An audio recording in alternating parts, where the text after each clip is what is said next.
బిడ్డలారా, పిల్లల్ని తల్లిదండ్రులు బహుగా ప్రేమించాలి. ఎందుకో తెలుసా? వాళ్ళను నువ్వు సరిగ్గా పెంచాల్సిన రీతిలో పెంచితే, వాళ్ళకు నేర్పాల్సినవి నేర్పితే, వాళ్ళకు చిన్న వయసులోనే వాళ్ళ మీద బాధ్యత ఉంచి సరైన రీతిలోనూ వాళ్ళను పెంచగలిగితే, ఏమో రేపు ఆ చిన్నోడే పెరిగి పెద్దోడైన తర్వాత భూలోకాన్ని తల్లకిందులు చేసే ప్రవక్తగా మారిపోవచ్చు. ప్రపంచాన్ని శాసించే ఓ కెరటంలాగా దేవుని చేత ఆశీర్వదించబడవచ్చు.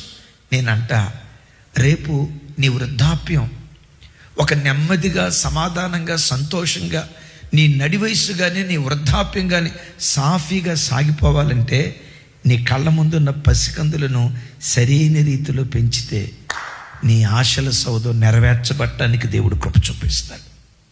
అందుకని పిల్లలు ఇంటికి వచ్చిన తర్వాత హోంవర్క్ ఎట్లా చేశారు, వాళ్ళ ప్రోగ్రెస్ కార్డ్ ఏంటి, ఎట్లా చదువుకుంటున్నారు, వాళ్ళకి ఏ సబ్జెక్టు మీద గ్రిప్ ఉంది, వాళ్ళ స్నేహితులు ఎవరు, స్కూల్కి వెళ్ళినప్పుడు, కాలేజీకి వెళ్ళినప్పుడు ఎవరితో తిరుగుతున్నారు, వాడు సెల్ ఫోన్లో ఏం చూస్తున్నాడు, హిస్టరీ, ప్రతిదీ పిల్లల విషయమై శ్రద్ధ వహించాలి.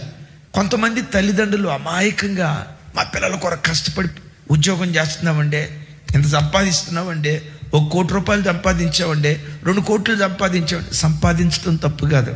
నేనంట, వాడినే గొప్ప విద్యావేత్తగా చేసి, వాడే గొప్ప ఉద్యోగాన్ని సంపాదించే స్థితిమంతుడిగా చేసేవనుకో, వాడి భవిష్యత్తు ఎంత దీవెనకరంగా ఉంటుందో. తల్లికి 30 సంవత్సరాలు వచ్చినాయి అనుకుందాం. ఆ 30 సంవత్సరాల వయసులో ఒక చిన్న కొడుకు పుట్టాడు అనుకుందాం. వాడిని ఒక 20 సంవత్సరాలు చక్కగా పెంచితే ఆ తల్లికి 50 సంవత్సరాల వయసు వచ్చింది. ఆ తల్లికి 50 సంవత్సరాల వయసుసరికి వాడి కొడుకు ప్రయోజకుడు అవుతాడు. మంచి ఉద్యోగం వచ్చింది అనుకోండి.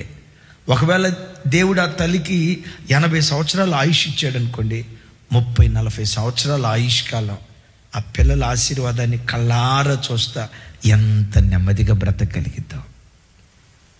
సరిగ్గా పెంచలేకపోతే బ్రతుకు కాలమంతా ఏడుస్తూ వృద్ధాప్యం ఏడుపుతోనే కళ్ళు మూయాల్సిన పరిస్థితి వస్తుంది.